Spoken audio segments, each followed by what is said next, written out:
bigger. So you get a lot of, you definitely see the light all the way down. yeah. So they're probably attracted into that beam going straight down And as then well. they go. Yeah.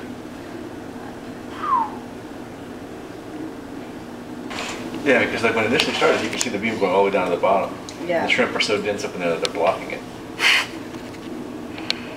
Oh, so they've already aggregated at the top.